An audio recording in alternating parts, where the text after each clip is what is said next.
बहुत पुरातन काल में मनु वंश की चर्चा आती है। हमारे यहाँ एक माता मदालसा सतयुग के काल में हुई हैं। माता मदालसा को बाल्यकाल में पिता ने आचार्य कुल में प्रवेश कराया, क्योंकि आचार्य भी पिता होते हैं।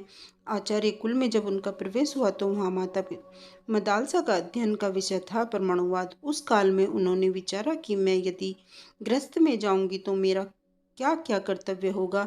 वह सदैव वेदों की चर्चाएं करती थी, उन्हीं का अध्ययन करती थी।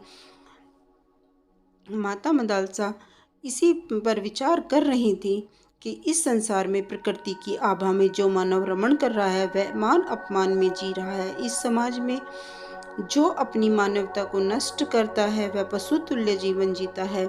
मैं यह चाहती हूँ कि मेरे गर्भ से बालक ब्रह्मचारी उत्पन्न होने वाला हो। वह इस संसार से अलग विवेकी होना चाहिए, जो ब्रह्म में रमा रहे। मैं कैसे अध्ययनशील बनूं, कैसे मेरा यह कर्म बने। माता मदालसा जब विद्यालय में अध्ययन करती थी तो तप भी करती थी। वह पूज्यपाद व्रेणकेतु ऋषि महाराज के द्वारा अध्ययन कर रही थी। अध्ययन करते करते मंत्र के शब्द की वर्तनी ध्यान आई तो वह ऋषि से प्रश्न करने लगी। ऋषि ने कहा, इसके ऊपर साधना करो। मदालसा 12 वर्ष तपस्या में परिणित हो गई और साधना करने लगी। मदालसा जब साधना से तपने लगी तो 12 वर्ष के पश्चात उन्होंने अपनी इंद्रियों को प्राणतव में तिरोहित कर दिया। जब स्रोत इंद्रिय को जाना तो उन्हें अपने अंदर ब्रह्मांड दृष्टिपात आने लगा। प्रत्येक इंद्रिय के व्यापक स्वरूप को जानने का नाम तप कहलाता है। उसके ऊपर अनुसंधान करना, विचारना, उसके सूत्रों में जिसका वो मन का है उसी सूत्र में पिरो देने का नाम तप कहलाता है। माता मदालसा के जीवन की एक महानता रही है। मैंने बहुत पुरातन काल में भी वर्णन किया था। माता मदालसा आचार्य कुल में जब अध्ययन करती थी तो एक समय अध्ययन करते करते अपने आचार्य से कहने लगी कि संसार में संतान के जन्म के लिए नहीं हूँ, मैं वेदाध्ययन करने के लिए हूँ। तो मुनिवरों देखो, ऋषि ने कहा, हे पुत्री, जैसी तुम्हारी इच्छा हो वैसा ही करो। उनका अध्ययन चलता रहा। जब अनेक प्रकार के यागों का प्रकरण आया तो उसमें संभवती एक याग का वर्णन आया। तब उन्होंने विचारा कि संतानों उपार्जन करने में कोई अपराध नहीं है। यह तो मेरा सौभाग्य होगा कि मैं संतान को वेद या ब्रह्मवेता बना सकूं। तो उस काल में उनके हृदय में एक आकांक्षा का जन्म हुआ। एक समय वे अपने पूज्यपाद गुरुदेव के द्वारा सायंकाल को अध्ययन कर रही थी। अध्ययन करते हुए उन्होंने कहा, प्रभु, मेरी इच्छा है, मैं गृह में प्रवेश तो कर सकती हूँ, परंतु मेरी इच्छा है कि भगवान 5 वर्ष तक बाल्य को मेरी शिक्षा रहनी चाहिए। माता मदालसा ने जब ये कहा तो ऋषि ने कहा, पुत्री, जैसे तुम्हारा संकल्प हो वैसा ही होगा।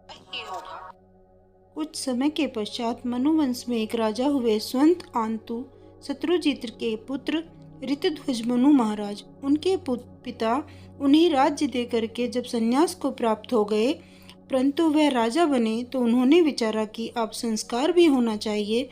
उन्होंने बेटा पोलक ऋषि महाराज से यह प्रार्थना की, ये तुम्हारे विद्यालय में कन्या जो शिक्षा पाती है इससे मेरा संस्कार होना चाहिए। उन्होंने कहा, तुम मदालसा से प्रश्न करो। राजा कन्या के द्वार पहुंचे। उन्होंने कहा, हे देवी, मैं अपना संस्कार तुम्हारे कर कमलों द्वारा कर अपने गृह को पवित्र बनाना चाहता हूँ। मदालसा ने कहा, हे राजन, मुझे स्वीकार है, परंतु मेरी कुछ वार्ताएं हैं।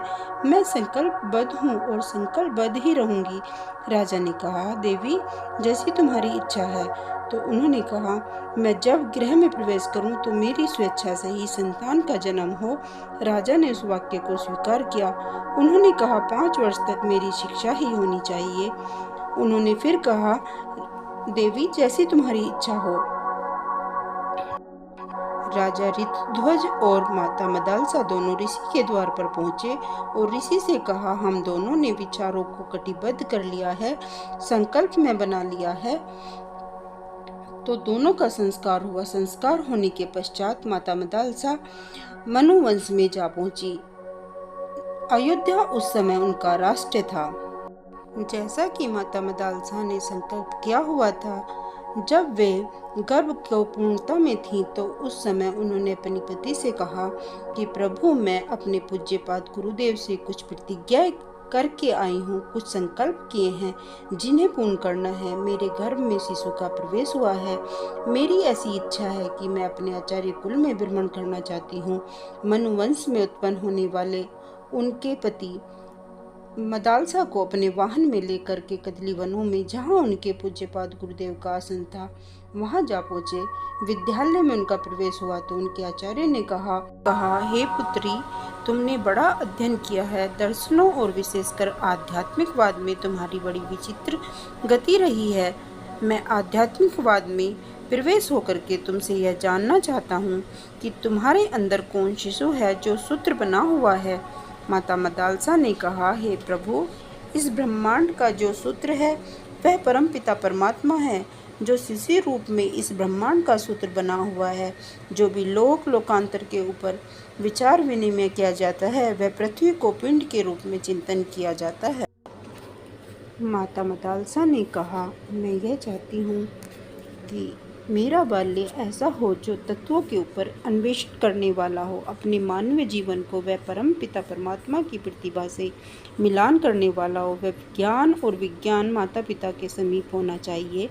वही यथार्थ में ज्ञानी होता है, जो विवेकता में अपने को परिणित करता है। जितना भी ज्ञान और विज्ञान है उसकी आभा में रत रह करके आध्यात्मिकतावाद में प्रवेश करता है। ऋषि ने कहा कि देवी, यह तो यथार्थ है, परंतु मैं जानना चाहता हूँ कि तुम ऐसी प्रेरणा कहाँ से लाती। माता मदालसा गर्भावस्था में अपने पुत्रों को कहा करती थी कि हे मेरे शरीर में आने वाली आत्मा, तू शुद्ध बुद्ध कहलाती है, तू बुद्धिमान है, तू अखंड रहने वाली है, तेरा किसी भी काल में विनाश नहीं होता, तू आनंद के लिए संसार में आई है, तेरा कर्तव्य है तू आनंद की प्राप्ति के लिए प्रभु की गोद में चल। इस संसार के वैभव में तुझे आनंद प्राप्त नहीं होगा। माता मदालसा यह कहती कि चाहे राष्ट्र प्राप्त हो जाए, चाहे वित्त प्राप्त हो जाए, उससे आनंद प्राप्त नहीं कर सकते। वैभव से तुम स्वर्ग को स्थापित तो कर सकते हो, पर आनंद को प्राप्त नहीं कर सकते। माता जब यह कहा करती थी तो बालक उसी विचारों को स्मरण करता हुआ ब्रह्मवेता बन जाता था।